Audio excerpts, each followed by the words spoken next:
EC wants prisoners and the diaspora to vote.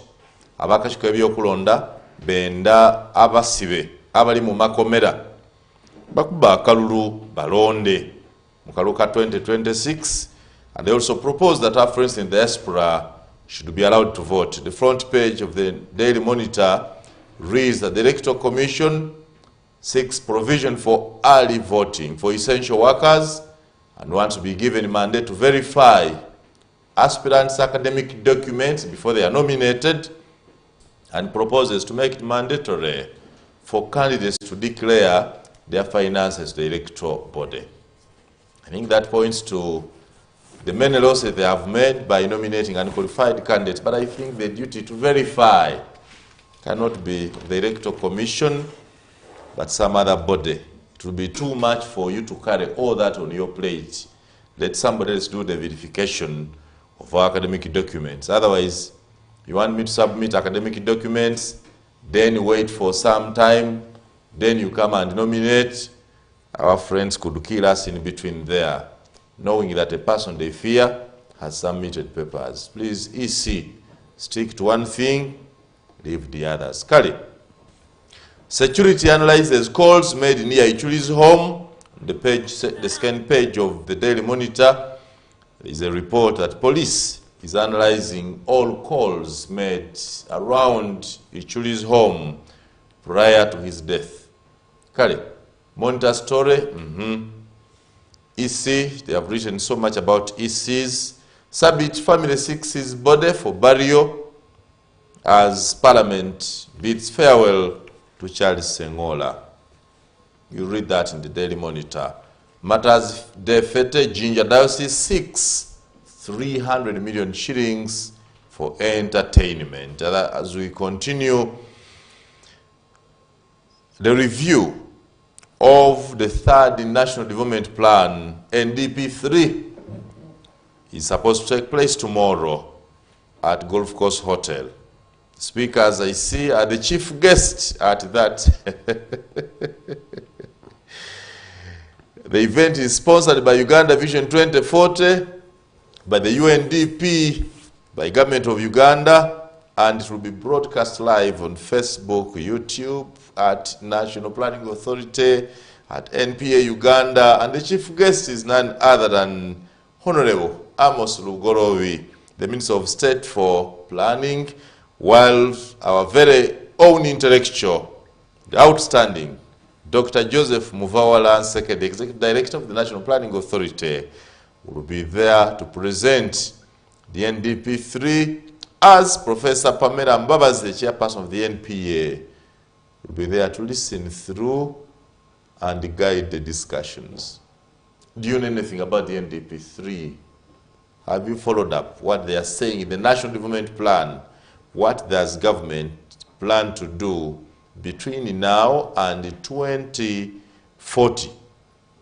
How does government intend to move from now till then? Kale, inside technology struggles at Uganda's universities.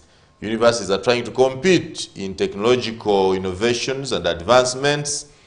On page 10 and page 11 of the Daily Monitor, a full story of how different universities are struggling to do that, with an image of how Makerere University concentrated on Kira EV projects, and then how Victoria University is concentrating on e-learning. Is there. Read the story and see the advancements. And then a special publication on construction is in the Daily Monitors, page 15. Are you using the right cement? This is the question. I want to ask again. Are you using the right cement? A story in the Daily Monitor, special coverage in the Daily Monitor, explains to you the role of cement in our construction industry, and says cement is the second most used building material after water. Find out how we use it and find out if you are using the right cement. Don't miss that in the Daily Monitor today. The advancements in the use of clean energy here. Taka Wandera kupewa writes about save power and kitchen time with a slow cooker, clean energy, emission free. And the very last story that I would look at in the Daily Monitor, there are many more stories, very interesting stories, but a special write-up on what awaits General Don Williams Nabassa in Karamoja sub-region. Nabassa was appointed commander of the 3rd Division that takes Karamoja.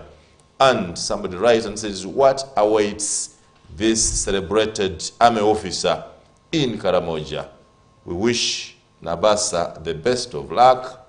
We trust Nabassa will be able to pacify Karamoja. He is a tested, tried, and tested officer, a man of good repute, fierce warrior, and a good commander. Adam, with the New Vision.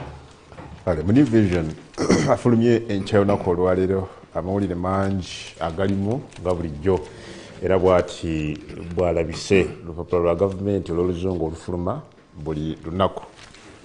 Akati mu mugguukiriro bakugambye government holds directive on job cuts. Government holds directive on job cuts. Bakulaze merger of departments, agencies to continue. EC declares 500 political positions vacant before Chebyo biriwano mu lupapula lwa New Vision.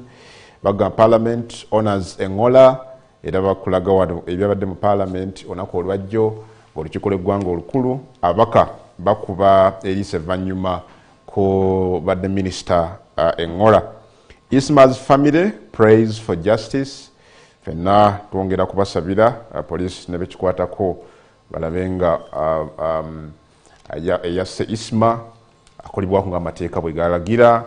Fight crime, Museveni tells CIID officers. President Museveni yabadde asisinkanye abasirikale ab'ekitongole kiri ekya Criminal Investigations Intelligence Department n'agamba ne muteekemu nnyo amaanyi mu kulwanyisa obumenyi bw'amateeka. Akati in what many have since described as a contradiction of a sort, bw'otunuulira ku mugguukiriro gwa New Vision ono bakugambye government bagambye merger of departments, agencies to continue. Departments ki, agencies ki eza government. Again, bw'obikula wano ku page ey'okubiri bakugamba cabinet endorses creation of animal and plant health agency. So, government nga yakamala okuvaayo tewanayita na mwaka mulamba, I think it was in December last year. Government yavaayo netuwa olukalala oluli final olwa departments ne agencies za government zigenda okubeera nga zimaajingibwa zigattibwa wamu mu nteekateeka y'okukendeeza ku expenses wano na wali. Cabinet ng'etuula ku Monday ng'ekubirizibwa President Museveni okusinziira ku Chris Baryomunsi, Minister w'ebyamawulire, yogera nti yasazeewo ate bakuriyetingeyo ka agency akalala ng'era kano kamanyiddwa nga Animal and Plant Health Agency. Kagibwawa? Kagibwa mu National Drug Authority. So, if you don't call that a contradiction, what do you call it? Because you're the same government saying tumajinge ebitongole ebine emirimu egyagala okufaanaganamu ku bw'ojjukira ebitongole bingi government byavaayo nga kino tujja kukimajinga na kino bw'ojjukira batugamba Uganda Wildlife Authority ejja kubeera under Uganda Wildlife Education Center, batugamba Uganda Human Rights Commission ne Equal Opportunities Commission bijja kujja byegatte bibeere wamu, and there are other so many agencies, and now government cabinet endorsed. But I wouldn't agree that you merge the Equal Opportunities Commission and the Uganda Human Rights Commission. It will be missing a point. The two are different, very distinctly different. I believe that the role of the Uganda Human Rights Commission are twofold. One, to promote awareness among Ugandans on their rights. and the other one being to enforce the observance and promotion of human rights. Awareness and then enforcement. But again, you cannot tell me that a right is an opportunity. It can't. But I think what government is trying to do is to create other, smaller set departments within a bigger agency. Yeah, maybe that to them, because that was decided already. In some places it's justifiable, but on those two, Equal Opportunities Commission and the Human Rights Commission, if you want to merge the two, maybe that you make one, what name would you give it, and then you make one a sub-department of the other. No. The Equal Opportunities Commission is about opportunities that cut across. Rights may be different. Opportunities in it. The other day when I hosted one of the officers here and understood what these opportunities are, for them, they're simply tracking to see if you are constructing roads, you have a budget on road infrastructure of 1 billion. Are all regions equitably catered for? That is a different way with rights. Rights are more individual, Adam's rights and my rights, while opportunities are more communal or collective. When do they work? Busoga region getting this. When do they work? They're working. Where? When? Even now they're working. Where? The reports are published in Parliament. Okay. What's the main role of that Uganda, Equal Opportunities? What does it do, you said? To ensure that there is equity. How does it ensure? By reviewing the budgets, the national development plans, and all the activities that government intends to do in the public to ensure that each person in there is equally catered for. By the way, they are also supposed to, under their mandate, they can look at Baba TV and ask if Mr. Baliek recruited 100 workers, how many are Muslims? How many are female? How many are young? By reporting our... They report to Parliament? Yeah, they report to Parliament. But they report to Parliament, but also directed to the concerned bodies. They will write to Mr. Baliek because and say, no, my concern here is, how come that we don't fill them? They are new and underfunded. Perhaps. They are new and underfunded, and I believe that the issue of underfunding is a common song here. That's why I think that our government will prioritize funding ably, that would rather have fewer bodies but fund them well than have too many that are shakily funded. I really have a lot of hope that that will be the first priority of our government. Nzijukira mu December mwaka ogwedde Minister of Public Service Mululi Mukasa bwe yali atuwa final list ya agencies ezina okuba merged ng'ogyeko gye tuba twogerako wano. He also suggested NIRA. NIRA, yes. NIRA, good. Let me see. I have no contest with merging them, but I want those merged to be those that have either duplicate roles or relatively similar roles that can be easily adopted into the other. Let's look at... We look at some of them because there are many. You know why the National Roads Authority. Yes. I can merge it with the Uganda Road Fund. Because we have Uganda Road Fund, yes, the one of Andrew Naimane, and then we have NIRA of Allen Kajina, and which other one is there? So I believe if you merge the Uganda Road Fund and the Uganda National Roads Authority, that under the Roads Authority, there is a road fund. What is the essence of merging? The essence of merging is that one, reduce costs. Reduce costs, avoid duplication, make monitoring and service delivery easier than when you have. Because if I come to National Roads Authority, it is the body in charge of all roads in Uganda. You have got the Roads Authority.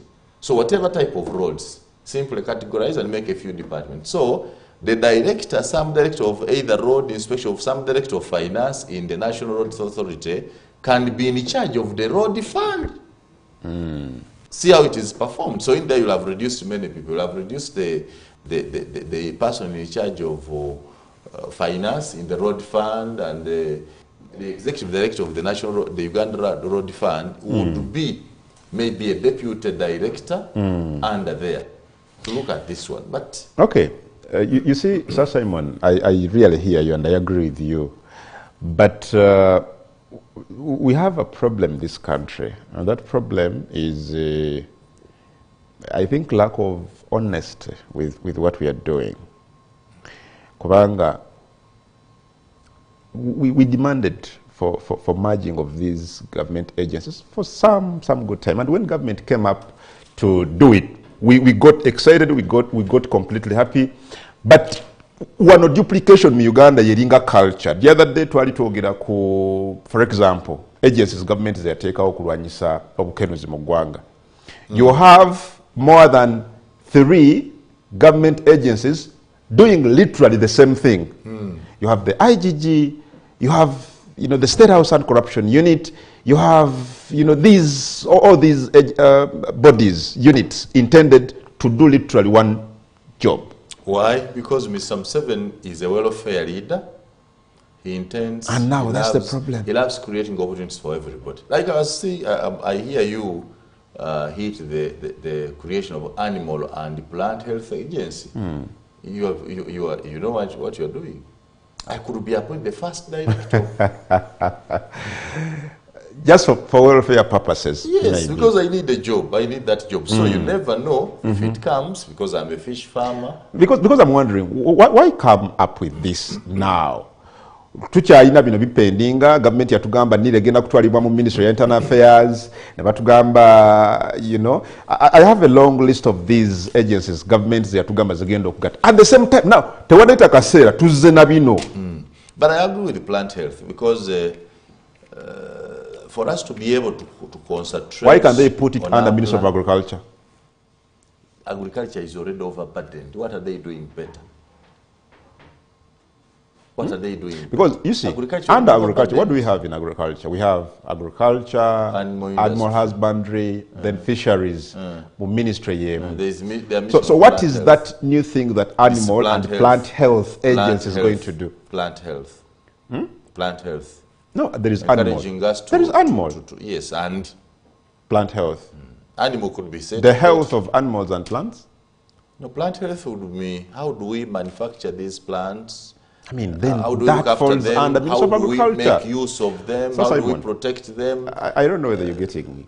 That this, in my view, should be a department under Ministry of Agriculture. No, but agriculture is already a snoring giant. You can't allow him to run these new things. No, but you see, what is important here is not creating new agencies, not creating new units. What is important to me is that is not possible. Mr. Museveni is a welfare officer, will contradict himself several times, because every time he wants to reduce these agencies, so it's which of agencies? He gets applications and pleas from the community. Munange muyanga yagwa kalulwali eyo sebaba ali kwenda okuba kunikyakola sebo munange ngabo obidi yalingalinga ati so kanu ataleo kange. This is my yeah, because I wanted to be Prime Minister. And now Prime Minister, Mr. Maliko intimidated me. You remember. By the way, we have a new unit in the State House. Called? President Museveni, the Investor something. The Investor Protectorate unit. Yes. I cannot be part of the Investor Protectorate unit because, first of all, it is corrupt itself. It's going to be corrupt itself. No, don't preempt. The corruption around the investors, welcoming them. That's what the president wants to fight. He cannot fight. Because instead, he has formalized the way it gets money. President batawanya ba investor bamutunda chala nakalema jangu okomonekano okakulire wakulira kali aka corruption nogena for training kati komaonekano okalema mukazi watusakala kumusasa naye ba investors wano wagenze wazibu so sola kutubera so oba prime minister banemesa wabaliye ku backed me out, he intimidated me. And I didn't know that. He intimidated me out of the plea. He said, "Who are you? Where are you? Who knows you in NRM? Why do you waste time Why dream about the impossibles? Where did you come from? We have been in NRM. What have you been doing? I said, man, NRM is an Equal Opportunities Commission. Wojiyingirira wotandikira. But he intimidated me, Nemuleka. He said, by the way, don't disturb my friend. Don't disturb Nabanja. Nabanja, my friend. Nabanja. Is that what he said? Yes, don't disturb my friend. Nabanja is my friend. Nabanja is my judge. Nabanja. Were you asking for Right Honorable Nabanja's position, or you That's asking? what he misunderstood. He thought I wanted Nabanja's job. Yet me, I wanted office of the Prime Minister. I wanted to be Prime Minister, not Nabanja's job. Nabanja can be there and I can also be there. In fact, Nabanja could work under me. Or could work alongside me. Or could work with me. Right Honorable Musafiri Nabanja? We would work together. Nemugamba Kolashino, I was actually going to segment that office into 3.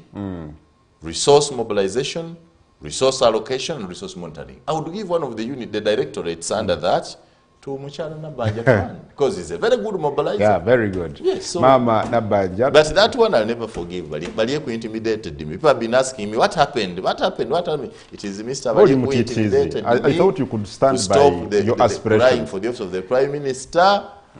Omusajja ayinza okunza mu mayuuni kamuleke ali mutiitiizi nnyo muleka naye mulinzi naye namulabula nemugamba nti if I ever get the job neefuna omulimu ogwo one of the people I'll get him out of the country. I get the job of Prime Minister Papa Balieko will go to Dubai back to Dubai instead there.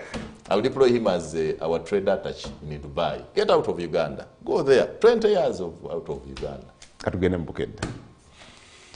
Ebyokuta isima bibino isima olaxes ebyokumutta bibyo bagaye nti essimu eroopye babiri omu ku babiri addukidde Dubai okitegedde essimu eroopye babiri omu ku beeroopye addukidde Dubai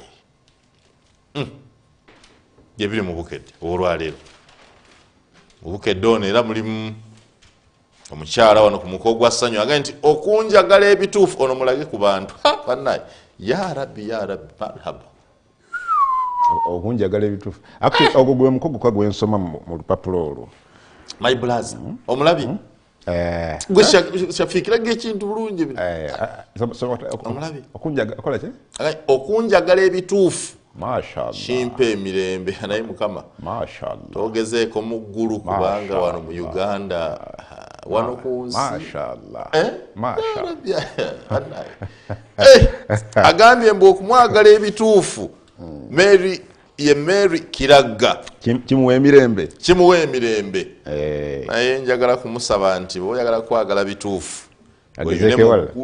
Sange bamalayika bebuka bakyayagala ebituufu ffe wana ebituufu byatuggwako kale mabeere makadde kadde naye ayagala kumwagala bituufu tujja kulaba tewali buzibu bwatyo bwatugambye Mary Kiragga mukogo ogwokusatu gwa ssanyu isima essimu eroopye babiri biri wano kitawe wa isima jjo gavumenti ya Uganda yamutwalidde obukadde 10 nga amataaba era mukyala Bareche State House Comptroller yabututteyo jja mulaba Kitawe wa isima naga nti neebaliza nnyo mwami Museveni ndi mukama yatuwa kirabo obubaka mbufunidde ddala mugambe tumwagala byansusso alijjawo Museveni alitukola bubi Allah amuwangaaze nga bamukwasa obukadde 10 obw'amataaba gavudde wa Pulezidenti Yoweri Kaguta Museveni General Muhoozi Kainerugaba already yabadde aweerezaayo obukadde 5 bwo bwaweerezebwayo olunaku olw'ennyini olw'okuziika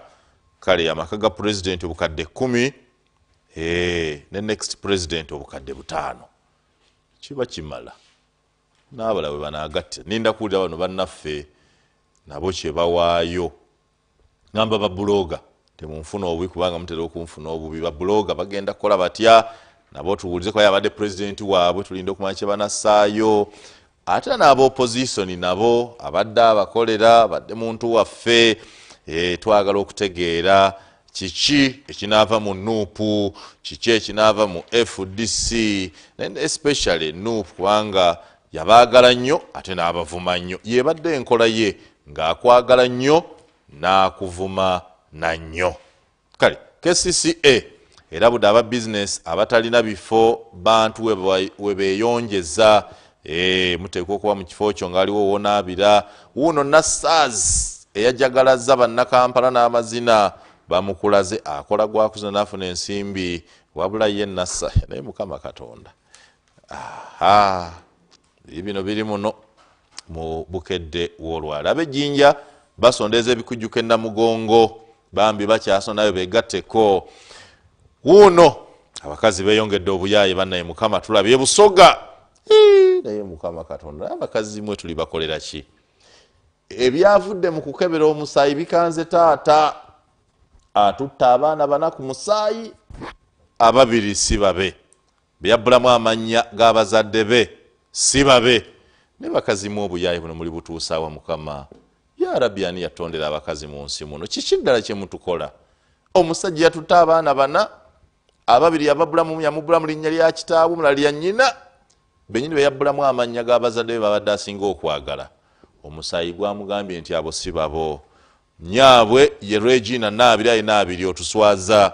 Naabiri okukuba omusadde oti n'omulimba ebifaananyi lwaki mutuswaza ino? Regina Naabiri lwaki oba omuyaayo oti walimba omusadde ebyagaawo? Regina Naabiri nyaabwe ali wano. Naye Mukama Katonda Mukama yatonda abakazi. Ensi eno leriggwamu abakazi tuli ban'emirembe. Bakazi mwe lwaki mutukola bwe mutyo? Lwaki mutubonyaabonya? Nonzaaza abaana abo bonna n'entola ensimbi n'endabirira n'enkuza naye ng'omanyi ddala mutuufu. Naye Mukama Katonda Mukama jjulula abakazi mu nsi tuleke nga tetulinaawo bakazi. Sijja kunyuma nnyo nga teriimu bakazi bannaye. Abakazi batufuukidde ekizibu naye singa nsi mwali temuli bakazi tubeere mu basajja fekka ensi ejja kunyuma nnyo. Katonda aweerezengayo omukazi omu tumala emyaka 10 nga mu nsi temuli bakazi. Kano natuweereza yataawo abakazi emyaka nga 5 ne tubawo embuto ne bazaala ne baleka nate ne baddayo mu ggulu. Kijja tukolera kale katugende mu kuwummulako.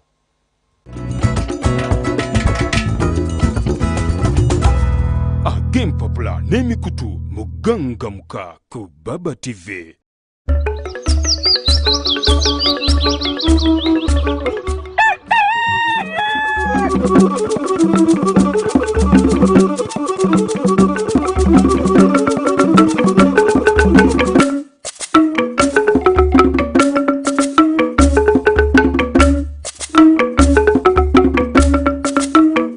Eno ni gangamuka ku Baba TV.